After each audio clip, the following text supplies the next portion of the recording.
సంఘర్షణల్లో ఆమ్, తప్పు ఒప్పుల మధ్య ఉన్న గీత చెరిగిపోదు, కాని అసలా గీతను చూడటం దాదాపు అసాధ్యం. కరెక్టే.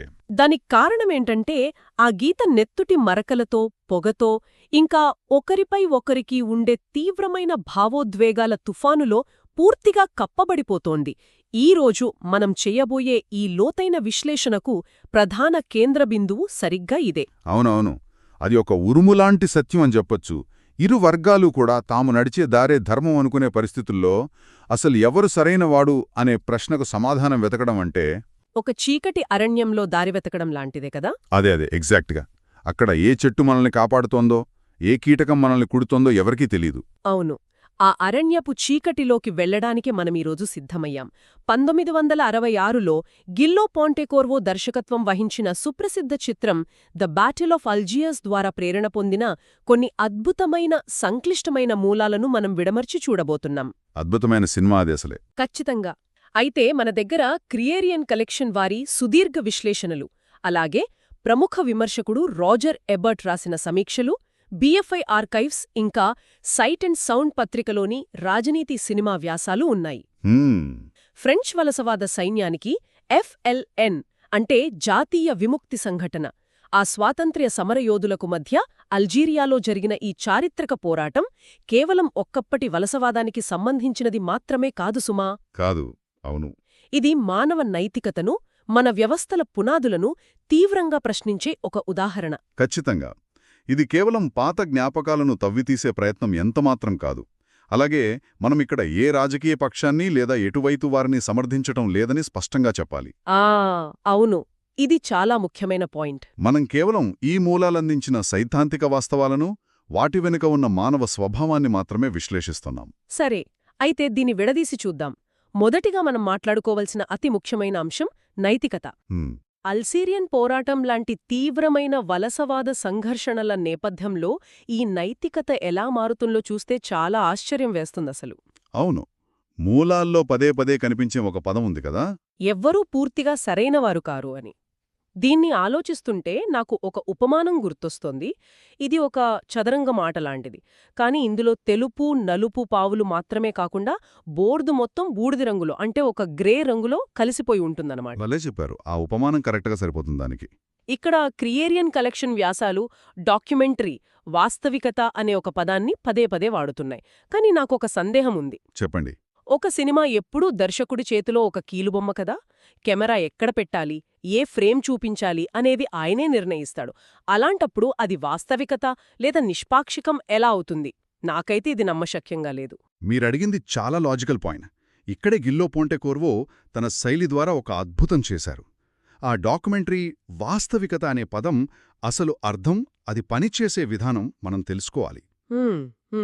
దర్శకుడు ఈ సినిమాను ప్యారిస్లోని సౌకర్యవంతమైన స్టూడియోలలో తీయలేదు.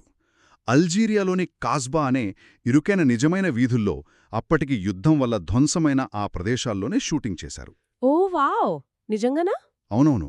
కెమెరాను ఒక ట్రైపాడ్ మీద స్థిరంగా పెట్టకుండా న్యూస్ రిపోర్టర్లు పట్టుకునేలా చేతితో పట్టుకుని రద్దీగా ఉండే వీధుల్లో పరిగెత్తుతూ చిత్రీకరించారు. అంటే హ్యాండ్ హెల్డ్ కెమెరాస్ వాడారన్నమాట. అదే.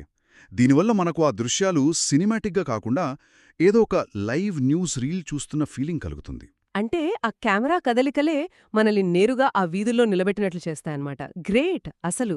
అంతేకాదు, రోజర్ ఎబర్ట్ తన సమీక్షలో ఎత్తిచూపిన మరో అద్భుతమైన విషయమేంటంటే, ఈ సినిమాలో నటించిన వారిలో జీన్ మార్టిన్ అనే ఒక్కడు తప్ప మిగతా వారెవరూ వృత్తిపరమైన నటులు కారు. ఒక్క నిమిషం, నటులు కాదా? మరి ఎవరు వాళ్లంతా? వాళ్ళంతా ఆ వీధుల్లోని సాధారణ ప్రజలే. ఇంకా ఆశ్చర్యకరమైన విషయం ఏమిటంటే, ఎఫ్ఎల్ఎన్ నాయకుడిగా నటించిన సాదీ యాసిఫ్ నిజ జీవితంలో అల్జీరియన్ స్వాతంత్ర పోరాటంలో పాల్గొన్న ఒక వాస్తవ గెరిల్లా నాయకుడు. వావ్, అసలది నిజంగా మైండ్ బ్లోయింగ్ కదా. తన సొంత జీవితానుభవాల్నే తను తెరపై మళ్లీ నటించాడు. అంటే స్వాతంత్ర పోరాటంలో నిజంగా పోరాడిన వ్యక్తే సినిమాలో తన పాత్రను తానే పోషించాడనమాట. ఇది ఆ వాస్తవికతలో ఇంకో స్థాయికి తీసుకెళ్తుంది. అవును, మరియు సాధారణంగా సినిమాల్లో ఒక విషాద సంఘటన జరిగినప్పుడు మనకు కంటతడి పెట్టించడానికి ఎంతో ఉద్వేగభరితమైన మెలోడ్రమాటిక్ నేపథ్య సంగీతాన్ని వాడుతుంటారు కదా. అవును, బాగా సెంటిమెంట్ పండిస్తారు. కానీ ఇక్కడ విఖ్యాత సంగీత దర్శకుడు ఎనియో మొరికోనే సంగీతం అందించినప్పటికీ అది ఏ ఒక్క వర్గం పట్ల సానుభూతిని కలిగించేలా ఉండదు. కెమెరా కేవలం ఒక సాక్షిగా మాత్రమే మిగిలిపోతుంది. ఓ అంటే విట్నెస్ లాగా అనమాట. అంతే. ఒక ఫ్రెంచ్ పారాట్రూపర్ చనిపోయినా, ఒక అల్జీరియన్ పోరాట యోధుడు చనిపోయినా దర్శకుడు సమానమైన దూరాన్ని పాటిస్తాడు. దీనివల్ల ఏమవుతుందంటే మీరు ఏ వైపు ఉండాలో దర్శకుడు మీకు చెప్పడు. ఎగ్జాక్ట్లీ. ఆ గ్రే రంగు బోర్డు మీద ఏ పావు సరైనదో ప్రేక్షకులే జడ్జిలుగా మారి నిర్ణయించుకోవాల్సిన పరిస్థితిని ఈ శైలి సృష్టిస్తుంది. అంటే ఇప్పుడు మన ఫోన్లల్లో చూసే సోషల్ మీడియా వీడియోల్లాగా అనమాట.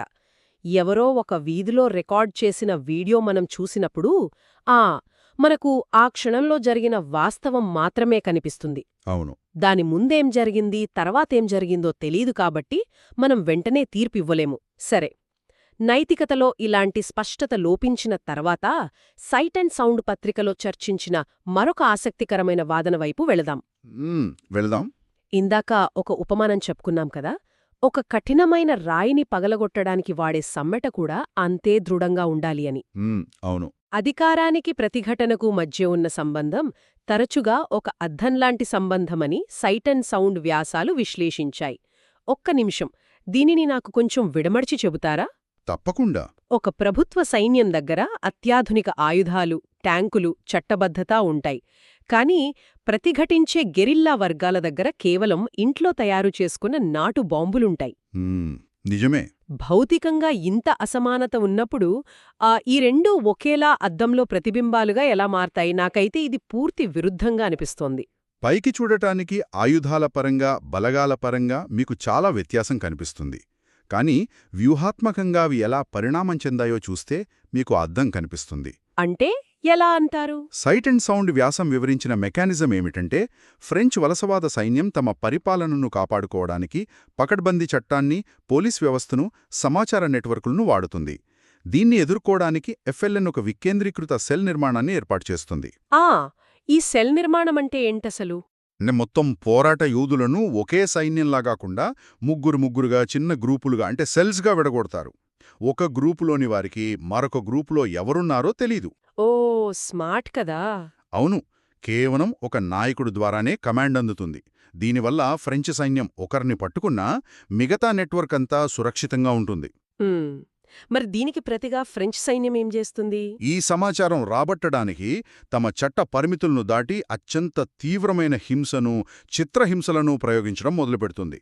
సైనికులు రహస్య పోలీసుల్లాగా మారిపోతారు. బాబోయ్!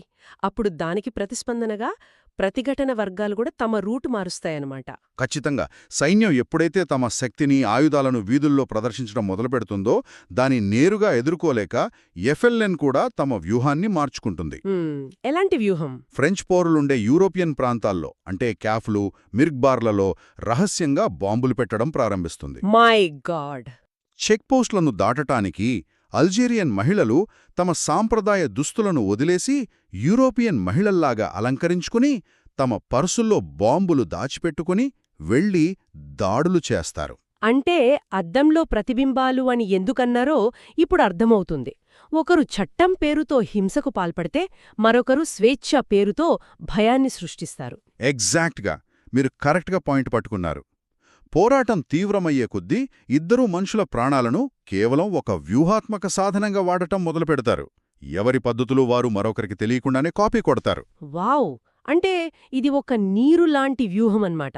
ఎదుటివాడు ఎంత కఠినంగా మారితే మనం కూడా దానికి తగ్గట్టుగా అంత ప్రమాదకరంగా మారాలి. అవునవును. ఇక్కడొక రకమైన చీకటి హాస్యం కనిపిస్తోంది కదా. పారిస్లోని తమ సౌకర్యవంతమైన ఏసీ కార్యాలయాల్లో మంచి కాఫీ తాగుతూ కూర్చునే పెద్ద పెద్ద అధికారులు.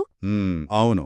ఇక్కడ అల్జీరియాలోని దుమ్ము పట్టిన ఇరుకైన వీధుల్లో గెరిల్లో యుద్ధాన్ని ఎలా ఎదుర్కోవాలో కాగితాల మీద మెమోలు రాస్తుంటారు. నిజమే కదా. వాళ్లకా కాగితం మీద వ్యూహాలు ఎంత నీటిగా కనిపిస్తాయో ఇక్కడ క్షేత్రస్థాయిలో ఆ వాస్తవ పరిస్థితులు అంత భయంకరంగా నెత్తుటితో తడిసిపోయుంటాయి. కరెక్ట్.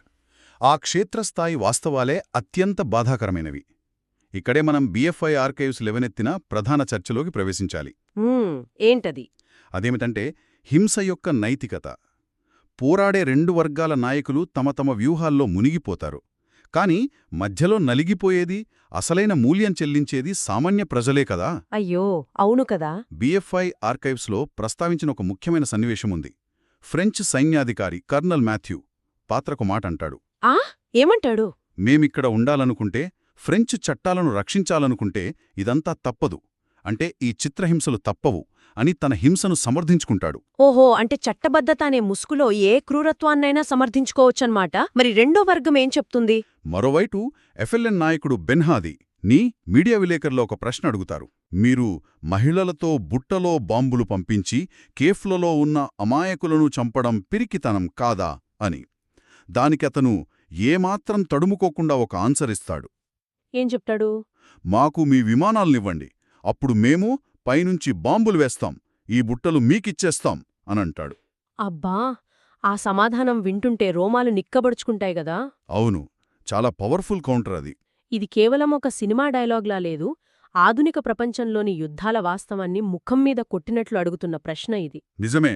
అంటే ఒక పెద్ద సైన్యం విమానాల ద్వారా ఆకాశం నుండి బాంబులు వేస్తే అది అధికారిక మిలిటరీ ఆపరేషన్. అదే పని ఒక సామాన్యుడు కింది వీధుల్లో తన చేతులతో బుట్టలో బాంబు పెడితే అది ఉగ్రవాదం. కరెక్ట్. ఇక్కడే కదా న్యాయమనే పదానికి అర్థం పూర్తిగా మారిపోతుంది. మీరు సరిగ్గా పట్టుకున్నారు. ఒక సైనికుడు తన దేశ భద్రత కోసం ఒక వీధిని మొత్తం నాశనం చేస్తాడు. అది వాళ్ల చట్టం ప్రకారం న్యాయం. ఒక స్వాతంత్ర యోధుడు తన దేశ స్వేచ్ఛ కోసం అదే వీధిలో బాంబులు పేల్చుతాడు. అది వాళ్ల దృష్టిలో న్యాయం. కాని ఈ రెండూ న్యాయాల మధ్య నలిగిపోయేది ఆ కాస్బా వీధుల్లోని సామాన్యులే కదా. అవును, రాత్రికి రాత్రే వాళ్ల ఇళ్ళు శత్రువుల స్థావరాలుగా మారిపోతాయి. హింస అనేది సమస్యలకు ఎప్పటికీ పరిష్కారం చూపదు, అది కేవలం మరొక హింసకు దారితీస్తుంది. ఒక పక్షం దాడి చేస్తుంది, దానికి ప్రతీకారంగా రెండో పక్షం మళ్లీ దాడి చేస్తుంది. అదొక ముగింపు లేని విషవలయం అన్నమాట. దీన్ని బట్టి చూస్తుంటే మనం తరచుగా చరిత్రలో విజేతల నాయకుల పేర్లు మాత్రమే గుర్తుపెట్టుకుంటాం. కాని ఆ నాయకుల పట్టుదలకి, వాళ్ల అహంకారానికి అసలైన మూల్యం చెల్లించిన అనామకులైన సామాన్యులను చరిత్రపుటల్లో ఎక్కడో మరుగున పడేస్తాం కదా. అవును, అది చాలా బాధాకరమైన విషయం. నిజంగానే ఇదొక జటిలమైన జీర్ణించుకోలేని పరిస్థితి. సరే, ఇప్పుడు దీని అంతరార్థమేమిటి అంటారు? ఒకే సంఘటన, ఒకే భౌగోళిక ప్రాంతం, ఒకే సమయం. కానీ దాన్ని చూసే ఇద్దరు వ్యక్తులకు రెండు వేర్వేరు సత్యాలు కనిపిస్తాయి. ఒకరికది తమ అస్తిత్వ పోరాటం, మరొకరికది తమ దేశ సార్వభౌమాధికారాన్ని కాపాడుకునే ప్రయత్నం. ఇలాంటి సంక్లిష్టమైన చారిత్రక సంఘటనలను మనం ఏ కోణంలో చూడాలి అసలు? ఇది చాలా పెద్ద ప్రశ్న. ఒక సంఘటనకు రెండు వేర్వేరు సత్యాలు ఎలా ఉంటాయి? ఇది తార్కికంగా సాధ్యం కాదు కదా. పైకి అసాధ్యంగానే కనిపిస్తుంది. కానీ దీనిపై పెద్ద చిత్రంతో కనెక్ట్ చేసి చూస్తే మనకు అర్థమయ్యేది ఒకటే. ఏంటది? చూసే కోణాన్ని బట్టే సత్యం నిర్ధారించబడుతుందనే విషయం మనకు అర్థమవుతుంది. ఎలాగంటారు? వలసవాద సైన్యం రాసిన రికార్డులో అదొక శాంతి భద్రతల సమస్య. అదే FLN రాసిన రికార్డులో అదొక విముక్తి పోరాటం. అవును కదా, వాళ్ల వర్షన్ వాళ్లది. రోజర్ ఎబర్ట్ తన సమీక్షలో ఒక ఆసక్తికరమైన విషయాన్ని ప్రస్తావించారు. ఈ సినిమా విడుదలైన తర్వాత ఫ్రాన్స్ దేశంలో దాదాపు 5 ఏళ్లపాటు దీనిపై నిషేధం విధించారు. ఎందుకంటారు? ఎందుకంటే నిజం ఎప్పుడూ చేదుగానే ఉంటుంది కదా. కరెక్ట్. తమ దేశ సైన్యం తాము హీరోలనుకునే వ్యక్తులు ఇలాంటి క్రూరమైన పనులు చేశారని చూస్తే ఏ సమాజమైనా ఎలా జీర్ణించుకోగలదు? సరిగ్గా అదే. తమను తాము ఎప్పుడూ నాగరిక ప్రపంచానికి ప్రతినిధులుగా భావించే ఫ్రెంచ్ సమాజానికి తమ సైన్యం చేసిన చిత్రహింసలను తెరపై చూడటం అంగీకారయోగ్యంగా అనిపించలేదు. వీరు మంచివారు, వారు చెడ్డవారు అనే ఒక హాలీవుడ్ సినిమా ఫార్మాట్లో మనం చరిత్రను అర్థం చేసుకోలేము. ఈ మూలాలు అందించిన విభిన్న దృక్కోణాలను మనం సమతుల్యంగా ఉంచాలి. అంటే చరిత్రను మనం బ్లాక్ అండ్ వైట్లో చూడలేమంటారు? అవును, మనం దాని సంక్లిష్టతను అంగీకరించాలి. ఈ సినిమా కూడా అదే చేసింది. ఎవర్నీ కీర్తించలేదు, అలాగని ఎవర్నీ రాక్షసులుగా చూపించలేదు. పరిస్థితులే అసలైన విలన్లు అని పరోక్షంగా చెప్పింది. అంటే దీని అర్థం మనం చరిత్రను చదివేటప్పుడు ఒక జడ్జి స్థానంలో కూర్చుని తీర్పులివ్వకూడదు, ఒక విద్యార్థిలాగా పరిశీలించాలి కదా. అవునవును. ప్రతి చారిత్రక సంఘటన వెనుక ఉన్న కారణాలను, ఆయా వర్గాల మనస్తత్వాలను, వాళ్ళు ఆ పరిస్థితుల్లో ఎందుకు అలా ప్రవర్తించారో అర్థం చేసుకోవడానికి ప్రయత్నించాలి. ఆ విధంగా చూస్తే ఈరోజు మనం విశ్లేషించిన ఈ మూలాలు కేవలం 1960ల నాటి అల్జీరియన్ రాజకీయాలను మాత్రమే కాకుండా మనిషిలోని మూల స్వభావాన్ని అతి తీవ్రంగా ప్రశ్నిస్తున్నాయి. ఖచ్చితంగా. చాలా అద్భుతమైన విషయాలు తెలుసుకున్నాం. ఒకసారి వాటన్నింటినీ సంక్షిప్తంగా సమీక్షిద్దాం.